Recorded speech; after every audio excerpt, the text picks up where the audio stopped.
Morning everyone. अभी तक हम कर चुके हैं इन्वेंट्री मैनेजमेंट सिस्टम के अंदर फिक्स्ड ऑर्डर क्वांटिटी सिस्टम। आपके सिलेबस में फिक्स्ड ऑर्डर क्वांटिटी सिस्टम है एंड उसके अंदर हम दो मॉडल डिस्कस कर चुके हैं। The first one is the classical EOQ model and the second one is the price break model. वहाँ पे आपको क्वांटिटी के ऊपर प्राइस में डिस्काउंट दिया जाता है। तो थर्ड मॉडल में हम क्या करते हैं, हम इंटरनली प्रोडक्शन कर रहे हैं हमारे पार्ट्स की जिसकी हमारी डिमांड है। तो यहाँ पे आपको प्रोडक्शन रेट दिया होगा, ठीक है, डिमांड दी होगी, टोटल टाइम दिया होगा कि कितने में आपको प्रोडक्शन आप कर सकते हो, आप इसे निकाल भी सकते हो। आपकी जितनी डिमांड है डिवाइड बाय आपकी जितनी प्रोडक्शन है, ठीक है। आप टीपी निकल जाएगा आपका, टीपी हम इसे बोलते हैं।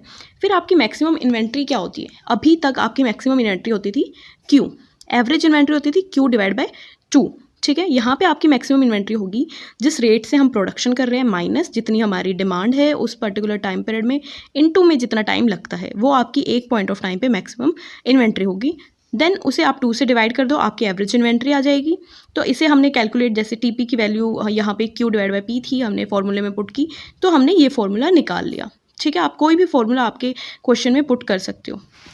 अभी तक जैसे हमने फर्स्ट मॉडल में देखा था, 2 कॉस्ट के ऊपर हमारा डिसीजन डिपेंड करता था। यहाँ पे भी आपका जो प्राइस है, यूनिट प्राइस है, कांस्टेंट है, तो यहाँ पे भी आपका डिसीजन 2 कॉस्ट के ऊपर डिपेंड करेगा, ठीक है। कौन सी 2 कॉस्ट है? Order cost and the holding cost. यहाँ पे ऑर्डर कॉस्ट नहीं दी होती, सेटअप कॉस्ट दी होती है, ठीक है। आपके क्वेश्चन में यहाँ पे आपको सेटअप कॉस्ट दी होगी।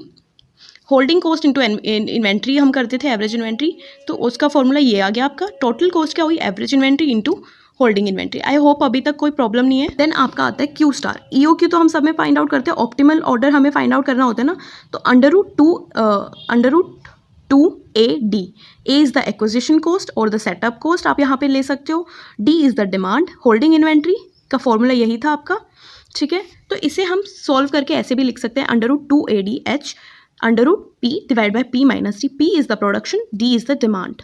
तो टोटल कॉस्ट में भी हम ये वाला फॉर्मूला अप्लाई कर सकते हैं। ऑप्टिमल टोटल कॉस्ट हमें फाइंड आउट करनी है क्वांटिटी की, तो अंडर रूट 2AHD यहाँ तक आपका फॉर्मूला होता था पहले मॉडल्स में।